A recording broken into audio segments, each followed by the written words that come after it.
सुप्रभात प्यारे बच्चों, हिंदी की कक्षा में आप सबका स्वागत है। तो चलिए बच्चों, हिंदी की कक्षा शुरू करते हैं। बच्चों, हिंदी की पिछली कक्षा में आपने ओ और ओ की मात्रा के बारे में जाना था। आज मैं आपको एक बार फिर से ओ और ओ की मात्रा से परिचित करवाऊंगी।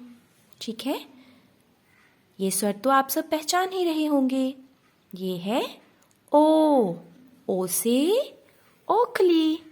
ये देखो, मेरे पास भी एक ओखली है। आप सबने भी अपने रसोई घर में ओखली देखी होगी। ओ से क्या होता है? ओखली। ओ से ओखली। तो बच्चों, ये है ओ की मात्रा। जैसे कि मैंने आपको बताया था कि ओ की मात्रा को पहचानना बहुत ही आसान है, क्योंकि ओ की मात्रा ओ में ही है।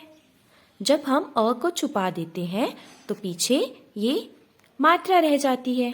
आप देख पा रहे होंगे यहाँ पर ये दोनों एक जैसी है। ठीक है, इसलिए आपको ओ की मात्रा को पहचानना बहुत ही आसान है।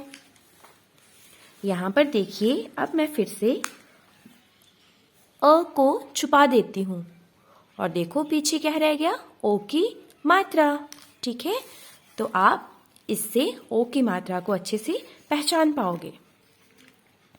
तो आज हम करेंगे ओ की मात्रा की 12 खड़ी। चलिए बच्चों, शुरू करते हैं ओ की मात्रा की 12 खड़ी। अब सबसे पहले मैंने यहाँ पर क वर्ग के व्यंजन रखे हुए हैं। अब एक एक करके मैं ओ की मात्रा को क वर्ग के व्यंजन के साथ जोड़ूंगी और फिर हम मिलकर इसका उच्चारण करेंगे। ठीक है बच्चों, तो शुरू करें। ये देखो, अब ओ की मात्रा मैंने लगाई है क के साथ। मात्रा लगते ही क अपनी आवाज को बदल देगा। ठीक है, अब ये क्या बन गया? क ओ को। ठीक है बच्चों, ओ की मात्रा लगने से क बन गया को। अब हम लगाएंगे ख के साथ। ख ओ खो। ग ओ गो। घ ओ घो। अब हम च वर्ग के व्यंजन के साथ ओ की मात्रा को जोड़ेंगे। च ओ चो। छ ओ छो। ज ओ जो। झ ओ झो। चलिए अब ट वर्ग के व्यंजनों के साथ जोड़ते हैं। ट ओ टो। ठ ओ ठो। ड ओ डो। ढ ओ ढो। ठीक है, फिर है त वर्ग के व्यंजन। त ओ तो। थ ओ थो। द ओ दो। ध ओ धो। न ओ नो।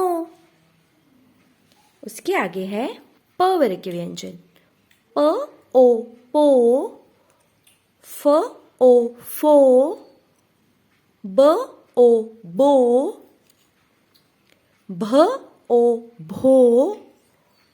म ओ मो। चलिए अगले व्यंजनों के साथ भी ओ की मात्रा को जोड़ते हैं। य ओ यो। र ओ रो। ल ओ लो। व ओ वो। श ओ शो। श ओ शो। स ओ सो। ह ओ हो। तो बच्चों, देखा आपने 12 खड़ी में जैसे ही ओ की मात्रा अक्षरों के साथ जुड़ी और अक्षरों की आवाज बदल गई, है ना बच्चों? जैसे ये है श और श के साथ ओ की मात्रा जुड़ने से ये बन गया शो। इसी तरह अब हम अगली क्लास में इसके 7 अक्षर को जोड़ेंगे और कुछ नए शब्द बनाने की कोशिश करेंगे। तो मैं आपको एक शब्द बनाकर यहाँ दिखाती हूँ। ये है शो, और अगर मैंने इसके साथ र अक्षर को जोड़ा तो आपको पता है कौन सा नया शब्द बन गया? कोशिश करिए आप इसको पढ़ने की। शो र शोर, है ना? उम्मीद करती हूँ आपको इस गतिविधि से ओ की मात्रा सीखने में मज़ा आया होगा। और अब आप सभी बच्चे इस गतिविधि को दोहराएंगे और इसी तरह आप ओ की मात्रा हर अक्षर के साथ लगाकर उसको पढ़ोगे और उसके बाद फिर अपनी कॉपी पर ओ की मात्रा की बाराखड़ी को लिखोगे। धन्यवाद प्यारे बच्चों, आपका दिन शुभ हो।